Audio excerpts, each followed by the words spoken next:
Students could be experiencing a completely back to normal school experience this fall. The CDC says it's no longer recommending students avoid mixing with other students from other classrooms. And it says test to stay also no longer necessary. So if your child comes into close contact with an infected person, they do not have to show a negative test to stay in school. The CDC explained why. Because we are no longer recommending quarantine, we're no longer including a section on test to stay because the practice of handling exposures would involve masking rather than a quarantine, and test to stay is an alternative to quarantine. And for the rest of us, the CDC says we no longer need to stay 6 feet apart or quarantine if exposed to a COVID positive person. Instead, you should just wear a high quality mask for 10 days and test on day 5.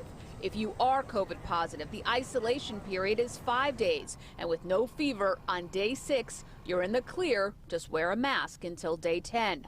Why is this all happening now? We have a very high level of people who are either vaccinated or have had prior infection, or both. So based on the latest seroprevalence data, it's around 95% of the population. Here in Lower Manhattan this morning, people say we're 2 years in, most people should be vaccinated. And when you look around, like, you know, nobody really cared about being 6 feet apart. We're now 6 feet apart, you know, so, and we're not even wearing masks. As a father, are you okay with your kids being in school and they don't all have to test negative anymore? They can just keep coming to school? I have mixed feelings. I'm all over the place with a lot of these new rules that they're coming up with.